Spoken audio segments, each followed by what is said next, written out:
आपके offer letter का clause number 3 या एचआर पॉलिसी का वो छोटा सा पॉइंट, क्या आपने सोचा है ये सिर्फ कागज नहीं, आपके फ्यूचर के टर्निंग पॉइंट्स हैं? एक गलत फैली और आपका बोनस, जॉब, यहाँ तक कि सालों की मेहनत, सब कुछ दांव पर लग सकता है। नमस्ते दोस्तों, आपका स्वागत है हमारे स्पेशल एपिसोड में, जहां हम खोलेंगे कानून की किताब और देखेंगे कुछ ऐसे अहम फैसले जो हर एम्प्लॉय और एम्प्लॉयर को पता होने ही चाहिए। ये सिर्फ रूल्स नहीं है, ये वो कहानियां हैं जो आपकी और मेरी जिंदगी से जुड़ी हैं। तो कुर्सी की पेटी बांध लीजिए, क्योंकि हम निकलने वाले हैं एक ऐसे सफर पर जहां हर मोड़ पर है एक नया सरप्राइज। तो चलिए शुरू करते हैं उस सवाल से जो हर फेस्टिवल पर हमारे मन में आता है, बोनस। आपकी कंपनी ने आपको दिवाली पर मिठाई का डब्बा और कुछ पैसे दिए, जिसे कहते हैं एक्स ग्रेटिया। पर क्या इसका मतलब है कि कंपनी आपको स्टैट्यूटरी बोनस देने से मना कर सकती है? बिल्कुल नहीं। सुप्रीम कोर्ट ऑफ इंडिया ने साफ कहा है कि एक्स ग्रेटिया अलग है और बोनस अलग। बोनस आपका हक है, कोई गिफ्ट नहीं। सोचिए आपको एक ड्रीम जॉब मिली, पर साथ में मिला एक 3 साल का बॉन्ड। क्या ये बॉन्ड आपकी मजबूरी है या कानून की नजर में आपसी सहमति? सुप्रीम कोर्ट ने इस पर एक बड़ा फैसला सुनाया है, कहकर कि ये वैलिड है। इसका मतलब अगली बार जब आप ऑफर लेटर साइन करें तो हर लफ्ज को सिर्फ पढ़े नहीं, समझें। ये आपके करियर की सबसे इंपॉर्टेंट रीडिंग हो सकती है। प्रोजेक्ट बेस्ड जॉब्स का चलन आजकल काफी बढ़ गया है। आपको एक स्पेसिफिक प्रोजेक्ट के लिए हायर किया गया, प्रोजेक्ट खत्म और आपकी जॉब भी। क्या इसे रिट्रेंचमेंट यानी छंटनी माना जाएगा? दिल्ली हाईकोर्ट के मुताबिक नहीं। अगर आपको प्रोजेक्ट की शुरुआत में ही बता दिया गया था कि आपकी जॉब प्रोजेक्ट के साथ ही खत्म हो जाएगी, तो इसे रिट्रेंचमेंट नहीं कह सकते। कंटिन्यूअस सर्विस, ये 2 शब्द आपकी ग्रेचुइटी के लिए सोने के समान है। सोचिए, रोहन ने 3 साल दिल्ली, 2 साल मुंबई और 4 साल बैंगलोर में एक ही कंपनी के अलग अलग ब्रांचेस में काम किया, तो क्या उसकी टोटल सर्विस 9 साल मानी जाएगी? राजस्थान हाईकोर्ट कहता है नहीं, हर ब्रांच को एक अलग यूनिट माना जा सकता है, इसलिए सर्विस जुड़ नहीं सकती। ये जानकारी आपके रिटायरमेंट प्लानिंग के लिए बहुत जरूरी है। ग्रेचुइटी की बात चली है तो एक और इम्पोर्टेंट पॉइंट, अगर आपकी कंपनी ईपीएफ एक्ट के दायरे में आती है तो वो ग्रेचुइटी एक्ट के दायरे में भी आएगी।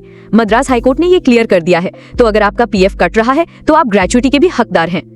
टर्मिनेशन के बाद क्या कोई एम्प्लॉय ये कह सकता है कि उसे फिक्टिशियस ब्रेक्स दिए गए थे, यानी पेपर पर तो ब्रेक दिखाया गया पर काम लगातार लिया गया? हिमाचल प्रदेश हाईकोर्ट ने कहा है कि टर्मिनेशन के बाद आप ये दावा नहीं कर सकते। रिटायरमेंट की एज क्या होनी चाहिए? मॉडल स्टैंडिंग ऑर्डर्स के हिसाब से तो 60 साल है, पर क्या एम्प्लॉयर और एम्प्लॉई आपस में इससे कम एज पर अग्री कर सकते हैं? बॉम्बे हाईकोर्ट कहता है हाँ, बिल्कुल कर सकते हैं। आपको हायर किया गया था एक काम के लिए, पर आपसे करवाया जा रहा है कुछ और। ऐसे में क्या आपको उस नए काम के लिए वैसी ही सैलरी मिलनी चाहिए जैसी दूसरों को मिल रही है? मद्रास हाईकोर्ट कहता है जी हाँ, आपको समान काम के लिए समान वेतन मिलना चाहिए। ट्रेड यूनियंस यानी मजदूर संगठन एक अहम भूमिका निभाते हैं, पर क्या कोई भी ट्रेड यूनियन आपका केस लड़ सकता है? गुवाहाटी हाईकोर्ट के मुताबिक सिर्फ एक रजिस्टर्ड ट्रेड यूनियन ही अपने मेंबर का केस लड़ सकती है। आजकल हम सब ऑनलाइन ग्रोसरी मंगवाते हैं, पर क्या जो कंपनी आपको ग्रोसरी डिलीवर कर रही है उसे फैक्ट्री माना जाएगा? मद्रास हाईकोर्ट ने कहा है नहीं, एक ई-कॉमर्स एप्लीकेशन को फैक्ट्री नहीं माना जा सकता। आपने अपने यूनियन के कहने पर फैक्ट्री के गेट पर प्रोटेस्ट किया और काम रोक दिया, क्या इसे इनसबऑर्डिनेशन यानी अवज्ञा माना जाएगा? सोचिए, एक क्रिकेट टीम है, अगर कोच के प्लान के खिलाफ 5 प्लेयर अचानक से बॉलिंग करने से मना कर दें तो टीम का क्या होगा? बॉम्बे हाईकोर्ट कहता है हाँ, ये एक तरह का इंडिसिप्लिन है और इस पर एक्शन हो सकता है। आपकी कंपनी के आसपास अस्पताल नहीं है, क्या ये ईएसआई का पैसा ना देने का बहाना हो सकता है? आंध्र प्रदेश हाईकोर्ट कहता है बिल्कुल नहीं, ईएसआई कंट्रीब्यूशन देना जरूरी है। ईएसआई आपकी हेल्थ सिक्योरिटी है। अब बात करते हैं जॉब सिक्योरिटी की। अगर आपके खिलाफ अलग अलग कोर्ट्स में कई इंडस्ट्रियल डिस्प्यूट्स चल रहे हैं, तो क्या आपकी कंपनी को आपको टर्मिनेट करने के लिए हर कोर्ट से अप्रूवल लेना होगा? मद्रास हाईकोर्ट कहता है नहीं, सिर्फ एक कोर्ट से अप्रूवल लेना ही काफी है। एक्सीडेंट हो गया पर आपके पास अपॉइंटमेंट लेटर नहीं है, क्या आपका एम्प्लॉयर आपसे अपना रिश्ता होने से इनकार कर सकता है? दिल्ली हाईकोर्ट कहता है नहीं, अगर एक्सीडेंट माना गया है तो एम्प्लॉयर अपनी जिम्मेदारी से नहीं बच सकता। आपकी ग्रेचुइटी का पैसा एम्प्लॉयर को कहां डिपॉजिट करना चाहिए? कैलकाटा हाईकोर्ट कहता है कि सिर्फ वो अमाउंट जो एम्प्लॉयर ने एडमिट किया है वही कंट्रोलिंग अथॉरिटी के पास जमा करवाना होगा। अब एक बेहद संजीदा और जरूरी मुद्दे पर बात करते हैं। वर्कप्लेस पर होने वाला सेक्सुअल हरासमेंट एक ऐसा जुर्म है जिसकी कोई टाइम लिमिट नहीं होती। मद्रास हाईकोर्ट ने साफ कहा है कि अगर ये कंटिन्यूइंग रॉन्ग है, यानी लगातार हो रहा है, तो पीड़ित कभी भी आवाज उठा सकता है। समय सीमा का कानून यहाँ लागू नहीं होगा। ये फैसला हर उस इंसान को हिम्मत देता है जो अन्याय सह रहा है। कंपनी का मैनेजमेंट बदल गया, नए मालिक आ गए, तो क्या इससे आपके राइट्स पर कोई असर पड़ेगा? गुजरात हाईकोर्ट कहता है नहीं, मैनेजमेंट बदलने से एम्प्लॉइज के अधिकार नहीं बदलते। एक चैरिटेबल ट्रस्ट है जो अब कमर्शियल एक्टिविटीज भी कर रहा है, तो क्या उसे बोनस देना पड़ेगा? सुप्रीम कोर्ट कहता है हाँ, जैसे ही कमर्शियल एक्टिविटी शुरू हुई, बोनस की लायबिलिटी भी शुरू हो गई। ईपीएफओ ने आपकी कंपनी को एक स्टे ऑर्डर दिया है, पर ईपीएफओ उस ऑर्डर को अलग तरीके से इंटरप्रेट करके आपके खिलाफ एक्शन ले रहा है, क्या ये सही है? बॉम्बे हाईकोर्ट कहता है नहीं, ईपीएफओ मनमानी नहीं कर सकता। गलती से आपकी कंपनी ने कुछ ऐसे एम्प्लॉइज का पीएफ जमा कर दिया जो कवर नहीं होते थे, तो क्या आप कंपनी को यह गलती सुधारने का मौका मिलेगा? कैलकाटा हाईकोर्ट कहता है हाँ, कंपनी गलती सुधार सकती है। अप्रेंटिसेस को स्टाइपेंड मिलता है, पर अगर उन्हें मंथली सैलरी मिल रही है तो क्या वो ईपीएफ एक्ट के दायरे में आएंगे? केरला हाईकोर्ट कहता है हाँ, सैलरी मिलने पर वो एम्प्लॉय माने जाएंगे। आपकी कंपनी के खिलाफ पीएफ डिपार्टमेंट ने 2 अलग-अलग ऑर्डर पास किए, एक सेक्शन 14B में और एक 7Q में, दोनों एक ही दिन पास हुए। तो क्या 7Q वाला ऑर्डर अपीलेबल होगा? दिल्ली हाईकोर्ट कहता है नहीं, 7Q का ऑर्डर नॉन अपीलेबल ही रहेगा। पीएफ डिपार्टमेंट ने आपकी कंपनी पर लायबिलिटी डाली पर यह नहीं बताया कि किस हेड में कितना पैसा देना है। क्या ये सही है? पंजाब एंड हरियाणा हाईकोर्ट कहता है नहीं, डिपार्टमेंट को पूरा हिसाब देना होगा।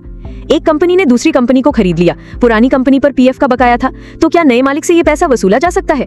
कलकत्ता हाईकोर्ट कहता है हाँ, वसूली नए मालिक से हो सकती है। आपने कंट्रैक्टर रखा, कंट्रैक्टर खुद पीएफ डिपार्टमेंट में रजिस्टर्ड है, तो क्या प्रिंसिपल एम्प्लॉयर की कोई जिम्मेदारी बनती है? मद्रास हाईकोर्ट कहता है नहीं, जब तक कॉन्ट्रैक्ट फर्जी ना हो, प्रिंसिपल एम्प्लॉयर जिम्मेदार नहीं है। ईपीएफओ ने आपकी कंपनी का बैंक अकाउंट फ्रीज कर दिया, क्या वो 30 दिन से ज्यादा ऐसा कर सकते हैं? बॉम्बे हाईकोर्ट कहता है नहीं, अगर फ्रॉड का कोई केस नहीं है तो 30 दिन से ज्यादा अकाउंट फ्रीज नहीं किया जा सकता। आपकी कंपनी फाइनेंशियल प्रॉब्लम से गुजर रही है, क्या ये पीएफ का पैसा ना देने का बहाना हो सकता है? पंजाब एंड हरियाणा हाईकोर्ट कहता है नहीं, फाइनेंशियल प्रॉब्लम्स के बावजूद पीएफ देना ही पड़ेगा। ईपीएफओ अथॉरिटी ने आपकी कंपनी पर अरियर से ज्यादा का डैमेज लगा दिया, क्या ये सही है? छत्तीसगढ़ हाईकोर्ट कहता है नहीं, डैमेज अरियर से ज्यादा नहीं हो सकता। आपका पीएफ का पैसा सरकार के पास पड़ा था और ट्रांसफर नहीं हो पाया, ऐसे में क्या डैमेजेस को कम किया जा सकता है? छत्तीसगढ़ हाईकोर्ट ने डैमेजेस को 25% तक कम करना सही माना है। आपका कॉन्ट्रैक्ट परफॉर्मेंस बेस्ड है, तो क्या आप एम्प्लॉय माने जाएंगे? कलकत्ता हाईकोर्ट कहता है नहीं, ऐसे कंट्रैक्चुअल एंगेजमेंट को एम्प्लॉयमेंट नहीं माना जा सकता। आपको कंपनी ने निकाल दिया, आपका पीएफ नहीं जमा हुआ था, पर आप उस स्कीम के मेंबर ही नहीं थे, तो क्या आप कंपनी के खिलाफ एफआईआर कर सकते हैं? दिल्ली हाईकोर्ट कहता है नहीं। ईपीएफओ ने ट्राइब्यूनल के ऑर्डर के खिलाफ अपील की, पर क्या उन्होंने बोर्ड ऑफ ट्रस्टी से ऑथराइजेशन ली थी? मद्रास हाईकोर्ट कहता है कि बिना ऑथराइजेशन के अपील नहीं हो सकती। कंपनी ने पीएफ नहीं जमा किया, तो क्या सिर्फ डायरेक्टर के खिलाफ केस हो सकता है? कलकत्ता हाईकोर्ट कहता है नहीं, कंपनी को भी पार्टी बनाना जरूरी है। पीएफ डिपार्टमेंट ने प्रिंसिपल एम्प्लॉयर को कंट्रैक्टर से जुड़े डॉक्यूमेंट्स लाने के लिए समन किया, क्या इसे पहले ही क्वॉश किया जा सकता है? मद्रास हाईकोर्ट कहता है नहीं, डिपार्टमेंट को पूरा हिसाब देना होगा। क्या ईपीएफओ के ट्रस्टीज के खिलाफ रिट पिटीशन फाइल की जा सकती है? राजस्थान हाईकोर्ट कहता है हाँ। ईपीएफ एक्ट के तहत एम्प्लॉयर कौन है? कलकत्ता हाईकोर्ट कहता है कि जो डायरेक्टर कंपनी के अफेयर्स के लिए जिम्मेदार है वही एम्प्लॉयर है। आपने कंपनी से चोरी की, तो क्या आपको नौकरी से निकालना सही है? गुजरात हाईकोर्ट कहता है हाँ, चोरी के लिए डिसमिसल की सजा बिल्कुल सही है। कानून की ये दुनिया जितनी उलझी हुई लगती है उतनी ही सुलझी हुई है, जरूरत है तो बस जागरूक रहने की। तो दोस्तों, ये थे जून 2025 के कुछ अहम फैसले। ये सिर्फ कानून नहीं, आपके करियर का रिमोट कंट्रोल है। जानकारी आपका सबसे बड़ा हथियार है, इसे इस्तेमाल करके आप सिर्फ एक एम्प्लॉय या एम्प्लॉयर नहीं, एक इन्फॉर्म्ड प्रोफेशनल बनते हैं। अपने हक को जानिए और जिम्मेदारी से निभाइए। तो इनमें से कौन सा फैसला आपको सबसे ज्यादा जरूरी लगा, या क्या आपके साथ कभी ऐसी सिचुएशन हुई है? नीचे कमेंट्स में अपना एक्सपीरियंस जरूर शेयर कीजिए। आपके हर कमेंट से हम सब सीखते हैं, और अगर आप चाहते हैं कि हम कानून को ऐसे ही आसान बनाते रहें तो सब्सक्राइब करके बेल आइकॉन दबाना मत भूलिएगा। तो आज हमने देखा कि कानून सिर्फ किताबों में नहीं, हमारे ऑफर लेटर, हमारी सैलरी स्लिप और हमारे वर्क प्लेस पर जिंदा है। बोनस से लेकर बॉन्ड तक हर नियम आपकी ताकत भी है और जिम्मेदारी भी। तो मिलते हैं अगले एपिसोड में कुछ और नई जानकारियों के साथ। तब तक के लिए जागरूक रहिए, सुरक्षित रहिए। जय Hind.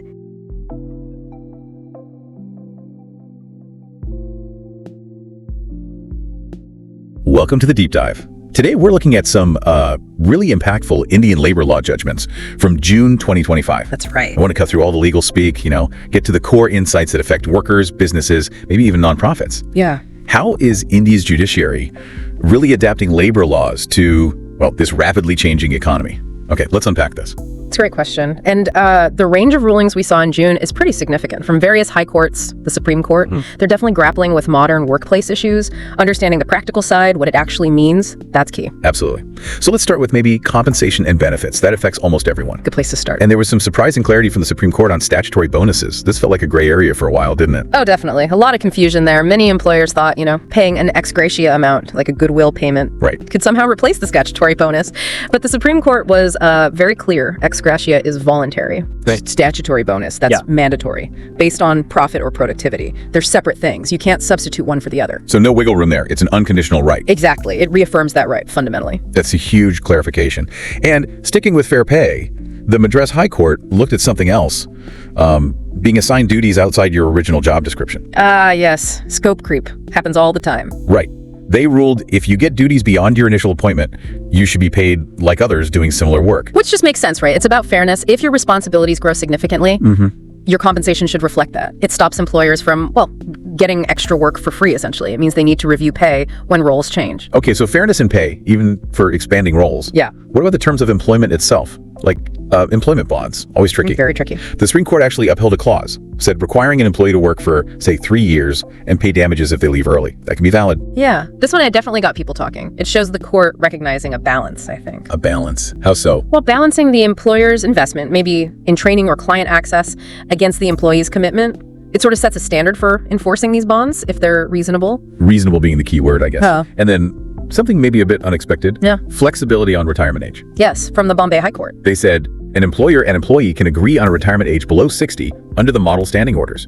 Many might assume 60 is fixed. Right. The model standing orders provide a default framework, sort of standardized employment rules. Okay. But this ruling shows there's some flexibility within that framework for mutual agreement on things like retirement age. It allows for tailoring. Interesting. So flexibility at the end of employment, but what about conduct during employment? Day-to-day stuff. Workplace conduct, always crucial. The Bombay High Court again, they were quite clear. Gathering at the factory gate, leaving work because the union says so. That counts as insubordination. Yes. That draws a pretty clear line, doesn't it? It feels like it. It gives employers clarity on disciplinary action even when unions are involved. It basically says collective action is one thing, but disrupting work to the point of insubordination, well, that's different, not protected in the same way. Got it. Okay, let's shift gears slightly. EPF and ESI Provident Fund and state insurance. Core safety nets. Absolutely vital. Mandatory savings and health cover. The Punjab and Haryana High Court made a really important point. Financial problems don't excuse an institution from pitching its PF dues. Hugely significant ruling for employees. It underlines that PF contributions are, well, non-negotiable. Even if a company is struggling. Even then, it protects those employee savings. They can't be jeopardized just because the company hits hard times. It's a strong safeguard. Good to know. And finally, something very modern. A definition issue from the Madras High Court. Right, this one relates to e-commerce. They ruled that a company delivering groceries via an app isn't a factory under the law. Yes. This is quite a landmark decision, really. It shows the courts grappling with the gig economy, these new digital business models. So traditional factory laws might not apply. Exactly. It suggests those older laws, often stricter, just don't fit these platforms. It could really change how e-commerce and delivery companies structure things, classify workers. It signals a legal distinction for the digital age. Wow. So wrapping this all up, what does this mean for you listening? These June rulings, they bring a lot of clarity, don't they? They really do. Across compensation, job terms, even basic definitions like factory. It provides more certainty for everyone, shows the court's trying to keep up. Absolutely. It reflects that ongoing effort to adapt laws to the modern workplace, while still protecting rights and defining obligations clearly. The legal landscape never stands still. True. So maybe the final thought for you is this. How might these clarifications reshape contracts or policies in your industry? What steps should employers and employees be thinking about now to adapt? अस्सलामुअलैकुम। आज हम हिंदुस्तान में labour कवानीन पर जून 2025 में आए कुछ अहम अदालती फैसलों का तफसीली जायजा लेंगे। वालेकुम सलाम।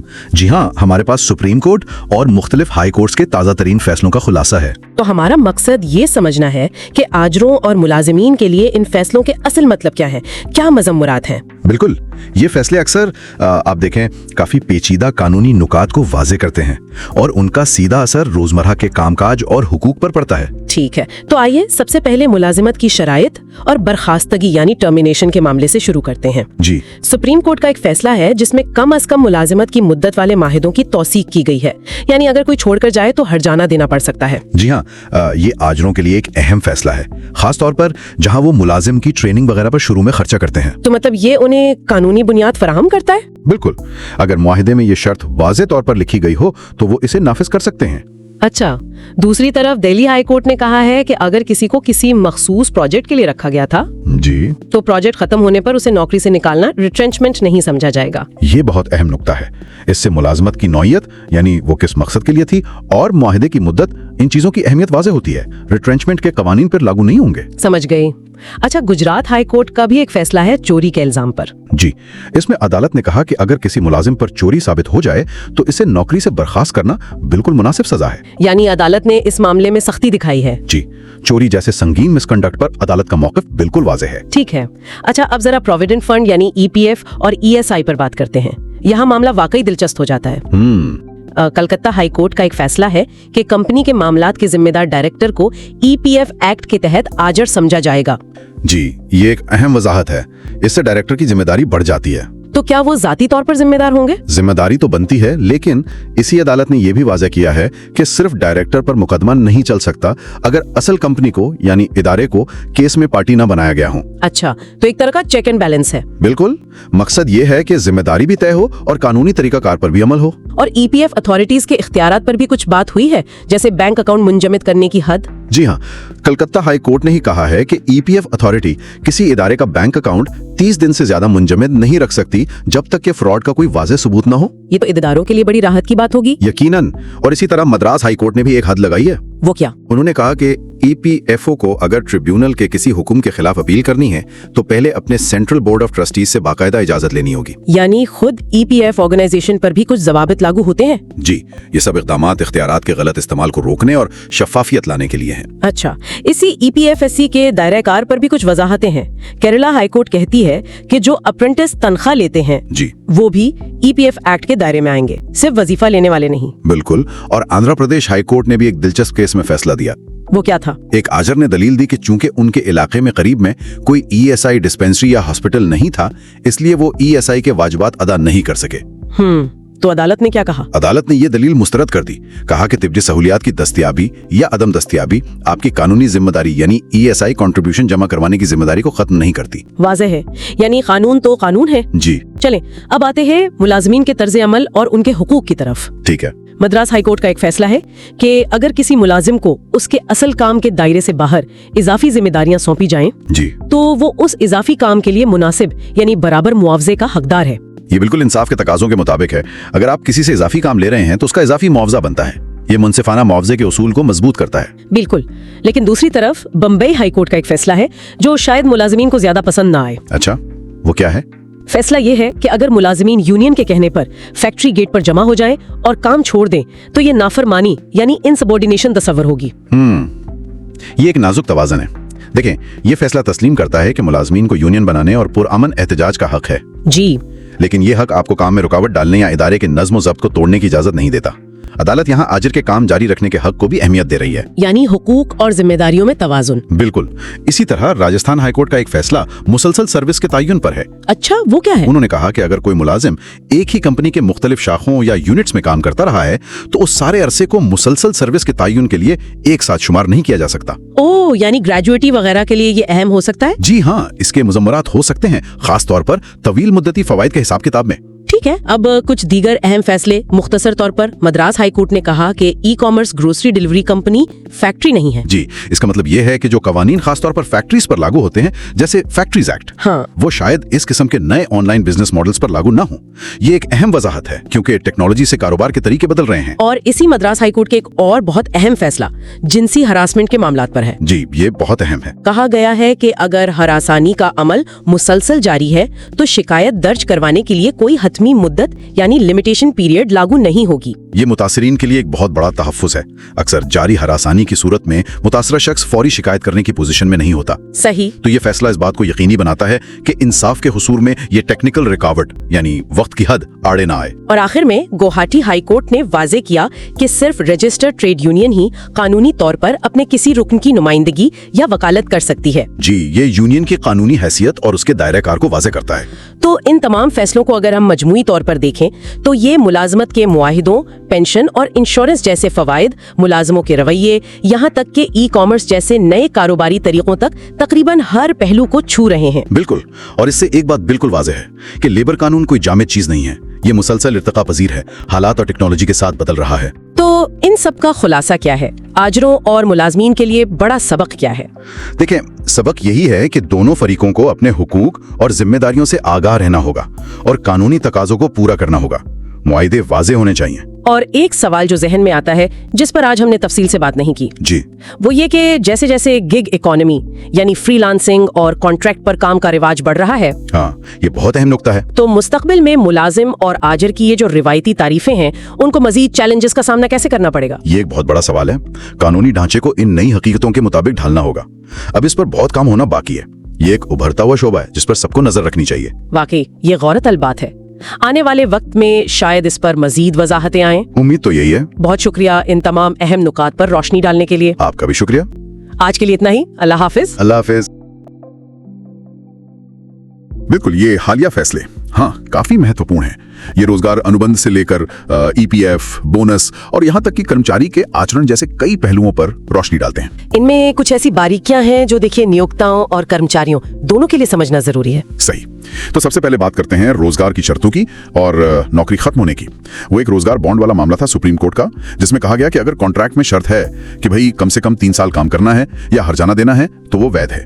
ये तो नियोक्ताओं के लिए बड़ी राहत हुई। हाँ, एक तरह से ये अनुबंधों को कानूनी वजन देता है, खासकर जहाँ ट्रेनिंग वगैरह में नियोक्ता का खर्च होता है। पर यह भी है कि शर्तें उचित हों।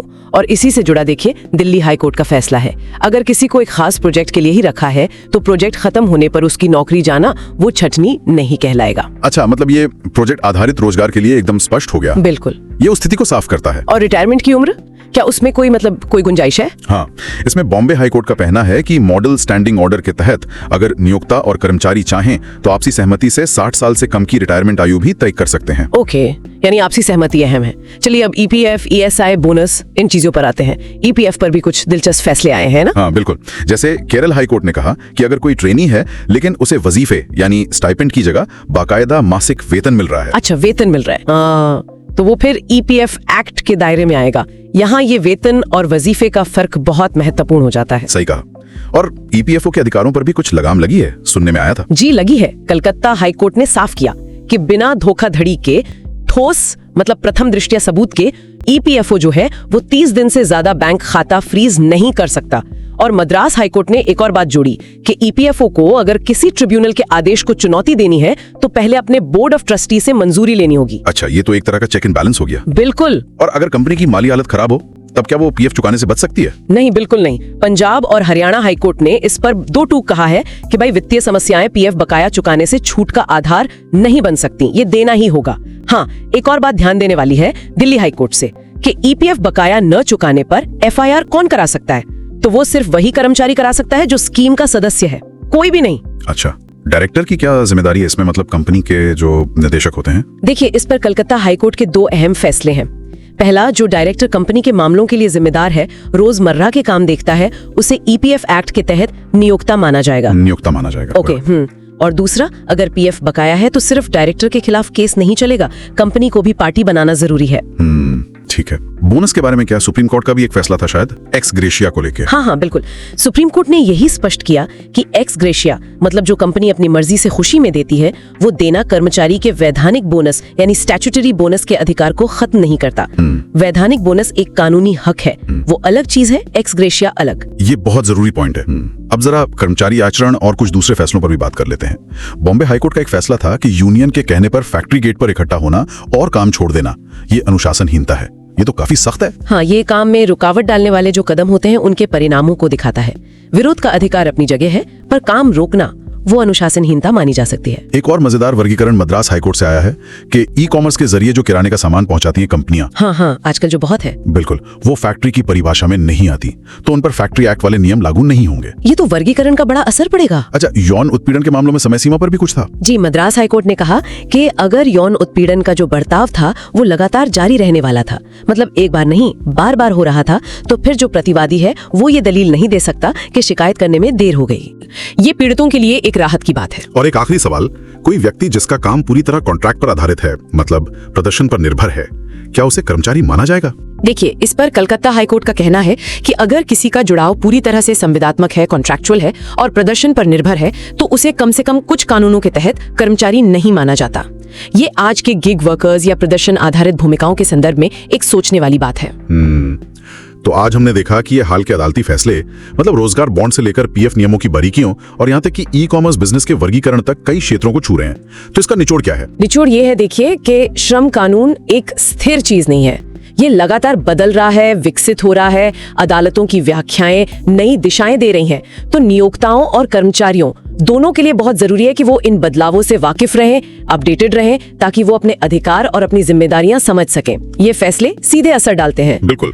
और सोचने के लिए एक बात यह है कि क्या ये जो न्यायिक व्याख्याएं आ रही हैं, ये आज के काम करने के जो नए तरीके हैं, जैसे गिग इकॉनमी है या दूर से काम करना है, वर्क फ्रॉम होम, क्या इनकी सारी जटिलताओं को ये पूरी तरह से एड्रेस कर पा रही हैं, या हमें भविष्य में और ज्यादा स्पष्टता की, शायद नए कानूनों की जरूरत पड़ेगी? ये सोचने लायक बात। ਸਤਿ ਸ੍ਰੀ ਅਕਾਲ।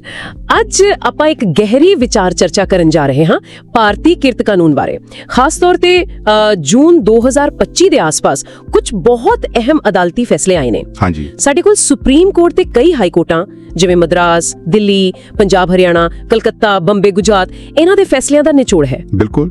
ਤੇ ਮਕਸਦ ਇਹੀ ਹੈ ਕਿ ਇਹਨਾਂ ਦਾ ਅਸਲ ਮਤਲਬ ਸਮਝੀਏ। ਮਾਲਕਾਂ ਤੇ ਕਰਮਚਾਰੀਆਂ ਲਈ ਇਹ ਕਿੰਨੇ ਕੁ ਮਹੱਤਵਪੂਰਨ ਨੇ। ਹਾਂਜੀ, ਤੇ ਤੁਸੀਂ ਦੇਖੋਗੇ ਕਿ ਕਈ ਹੈਰਾਨੀ ਵਾਲੀਆਂ ਗੱਲਾਂ ਵੀ ਸਾਹਮਣੇ ਆਈਆਂ ਨੇ, ਮਤਲਬ ਕਿ ਕਈ ਆਮ ਧਾਰਨਾਵਾਂ ਨੂੰ ਚੁਣੌਤੀ ਮਿਲੀ ਹੈ। ਅੱਛਾ, ਚਲੋ ਫਿਰ ਸ਼ੁਰੂ ਕਰਦੇ ਹਾਂ ਮੁਆਵਜ਼ੇ ਤੋਂ। ਇੱਕ ਆਮ ਜਿਹਾ ਭੁਲੇਖਾ ਹੈ, ਮੈਂ ਦੇਖਿਆ ਹੈ, ਕਾਨੂੰਨੀ ਬੋਨਸ ਤੇ ਐਕਸਗ੍ਰੇਸ਼ੀਆ ਭੁਗਤਾਨ ਬਾਰੇ ਕਈ ਸੋਚਦੇ ਨੇ ਇੱਕੋ ਗੱਲ ਹੈ। ਹਾਂ, ਇਹ ਬਹੁਤ ਵੱਡਾ ਭੁਲੇਖਾ ਹੈ। ਪਰ ਦੇਖੋ, ਸੁਪਰੀਮ ਕੋਰਟ ਨੇ ਬਿਲਕੁਲ ਸਾਫ਼ ਕਰ ਦਿੱਤਾ ਹੈ। ਅੱਛਾ। ਹਾਂਜੀ, ਉਹਨਾਂ ਨੇ ਕਿਹਾ ਕਿ ਐਕਸਗ੍ਰੇਸ਼ੀਆ ਤਾਂ ਇੱਕ ਤਰ੍ਹਾਂ ਦਾ ਸਦਭਾਵਨਾ ਭੁਗਤਾਨ ਹੈ, ਕੰਪਨੀ ਦੀ ਆਪਣੀ ਮਰਜ਼ੀ ਨਾਲ। ਪਰ ਜਿਹੜਾ ਕਾਨੂੰਨੀ ਬੋਨਸ ਹੈ ਉਹ ਤਾਂ ਲਾਜ਼ਮੀ ਹੈ ਪੇਮੈਂਟ ਆਫ ਬੋਨਸ ਐਕਟ ਦੇ ਤਹਿਤ, ਮੁਨਾਫੇ ਜਾਂ ਉਤਪਾਦਕਤਾ ਤੇ ਆਧਾਰਿਤ। ਮਤਲਬ ਇਹ ਦੋਵੇਂ ਵੱਖਰੇ ਨੇ। ਬਿਲਕੁਲ ਵੱਖਰੇ, ਇੱਕ ਦੂਜੇ ਦੀ ਥਾਂ ਨਹੀਂ ਲੈ ਸਕਦੇ। ਕੋਰਟ ਨੇ ਸਾਫ਼ ਕਿਹਾ ਕਿ ਕਾਨੂੰਨੀ ਬੋਨਸ ਤਾਂ ਕਰਮਚਾਰੀ ਦਾ ਬਿਨਾਂ ਸ਼ਰਤ ਹੱਕ ਹੈ। ਵਾਹ, ਇਹ ਤਾਂ ਬਹੁਤ ਵੱਡੀ ਸਪਸ਼ਟਤਾ ਮਿਲੀ। ਅੱਛਾ, ਇਸੇ ਨਾਲ ਜੁੜਿਆ ਇੱਕ ਹੋਰ ਸਵਾਲ, ਜੇ ਕਿਸੇ ਕਰਮਚਾਰੀ ਨੂੰ ਉਸਦੀ ਅਸਲ ਨੌਕਰੀ ਤੋਂ ਹਟ ਕੇ ਮਤਲਬ ਵਧੂ ਕੰਮ ਦਿੱਤੇ ਜਾਣ। ਹਾਂ, ਇਹ ਵੀ ਅਕਸਰ ਹੁੰਦਾ ਹੈ। ਇਸ ਤੇ ਮਦਰਾਸ ਹਾਈ ਕੋਰਟ ਦਾ ਫੈਸਲਾ ਆਇਆ ਹੈ। ਕੀ ਕਹਿੰਦਾ ਹੈ ਫੈਸਲਾ? ਉਹ ਕਹਿੰਦੇ ਨੇ ਕਿ ਜੇ ਜ਼ਿੰਮੇਵਾਰੀਆਂ ਤੁਹਾਡੀ ਅਸਲ ਨਿਯੁਕਤੀ ਤੋਂ ਕਾਫੀ ਵੱਧ ਜਾਂਦੀਆਂ ਨੇ, ਮਤਲਬ ਕੰਮ ਦਾ ਸੁਭਾਅ ਹੀ ਬਦਲ ਗਿਆ, ਹਾਂਜੀ, ਤਾਂ ਫਿਰ ਮੁਆਵਜ਼ਾ ਵੀ ਉਸੇ ਹਿਸਾਬ ਨਾਲ ਮਿਲਣਾ ਚਾਹੀਦਾ ਹੈ ਜਿਵੇਂ ਉਸੇ ਤਰ੍ਹਾਂ ਦਾ ਕੰਮ ਕਰਨ ਵਾਲੇ ਦੂਜੇ ਬੰਦਿਆਂ ਨੂੰ ਮਿਲ ਰਿਹਾ ਹੈ। ਯਾਨੀ ਕਿ ਬਰਾਬਰ ਕੰਮ ਬਰਾਬਰ ਤਨਖਾਹ ਵਾਲਾ ਸਿਧਾਂਤ, ਭਾਵੇਂ ਉਹ ਵਾਧੂ ਕੰਮ ਹੋਵੇ। ਬਿਲਕੁਲ ਬਿਲਕੁਲ। ਇਸ ਨਾਲ ਇਹ ਯਕੀਨੀ ਹੁੰਦਾ ਹੈ ਕਿ ਵਾਧੂ ਕੰਮ ਲਈ ਸਹੀ ਪੈਸਾ ਮਿਲੇ। ਠੀਕ ਹੈ। ਅੱਛਾ, ਹੁਣ ਅੱਡੇ ਵਧੇ ਆ ਰੋਜ਼ਗਾਰ ਦੀਆਂ ਸ਼ਰਤਾਂ ਵੱਲ। ਇੰਪਲੋਇਮੈਂਟ ਬੌਂਡ, ਇਹ ਹਮੇਸ਼ਾ ਚਰਚਾ 'ਚ ਰਹਿੰਦੇ ਨੇ। ਹਾਂਜੀ, ਕਾਫੀ। ਖਾਸ ਕਰਕੇ ਉਹ ਸ਼ਰਤ ਕਿ ਘੱਟੋ-ਘੱਟ 3 ਸਾਲ ਕੰਮ ਕਰਨਾ ਪਊ ਤੇ ਜੇ ਪਹਿਲਾਂ ਛੱਡਿਆ ਤਾਂ ਹਰਜਾਨਾ ਦੇਣਾ ਪਊ। ਕਿ ਇਹ ਕਾਨੂੰਨੀ ਤੌਰ ਤੇ ਸਹੀ ਹੈ? ਹਾਂ, ਦੇਖੋ, ਇਸ ਤੇ ਵੀ ਸੁਪਰੀਮ ਕੋਰਟ ਨੇ ਆਪਣੀ ਮੋਹਰ ਲਾਈ ਹੈ। ਉਹਨਾਂ ਨੇ ਕਿਹਾ ਕਿ ਅਜਿਹੀਆਂ ਸ਼ਰਤਾਂ ਵੈਲਿਡ ਨੇ, ਮਤਲਬ ਜਾਇਜ਼ ਨੇ। ਅੱਛਾ। ਪਰ ਹਾਂ, ਸ਼ਰਤ ਇਹ ਹੈ ਕਿ ਬੌਂਡ ਵਾਜਿਬ ਹੋਣਾ ਚਾਹੀਦਾ ਹੈ, ਮਤਲਬ ਕਿ ਜ਼ਬਰਦਸਤੀ ਨਾ ਹੋਵੇ।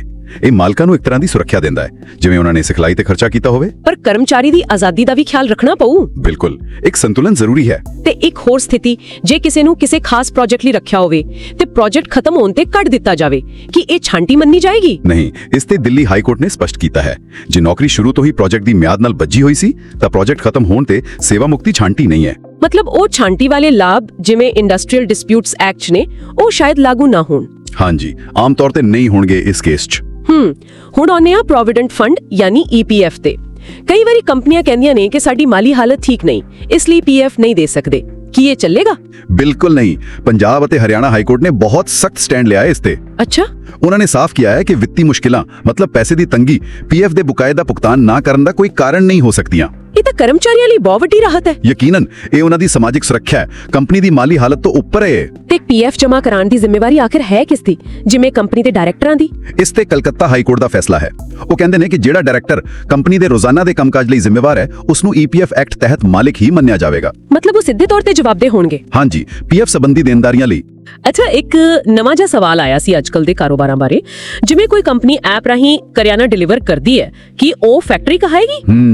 ਦਿਲਚਸਪ ਸਵਾਲ ਹੈ। ਮਦਰਾਸ ਹਾਈ ਕੋਰਟ ਨੇ ਇਸ ਤੇ ਫੈਸਲਾ ਦਿੱਤਾ ਹੈ। ਉਹਨਾਂ ਨੇ ਕਿਹਾ ਕਿ ਸਿਰਫ ਐਪ ਰਾਹੀਂ ਡਿਲੀਵਰੀ ਕਰਨ ਵਾਲੀ ਕੰਪਨੀ ਫੈਕਟਰੀਜ਼ ਐਕਟ ਦੀ ਪਰਿਭਾਸ਼ਾ ਵਿੱਚ ਫੈਕਟਰੀ ਨਹੀਂ ਆਉਂਦੀ। ਮਤਲਬ ਜੇ ਉੱਥੇ ਕੋਈ ਨਿਰਮਾਣ ਪ੍ਰਕਿਰਿਆ ਨਹੀਂ ਹੋ ਰਹੀ? ਹਾਂ, ਮੁੱਖ ਤੌਰ ਤੇ ਹੀ ਗੱਲ ਹੈ। ਜੇ ਮੁੱਖ ਕੰਮ ਡਿਲੀਵਰੀ ਹੈ ਤਾਂ ਉਹ ਫੈਕਟਰੀ ਨਹੀਂ। ਇਸ ਨਾਲ ਫੈਕਟਰੀਆਂ ਵਾਲੇ ਨਿਯਮ ਉਹਨਾਂ ਤੇ ਲਾਗੂ ਨਹੀਂ ਹੁੰਦੇ। ਸਮਝ ਗਈ।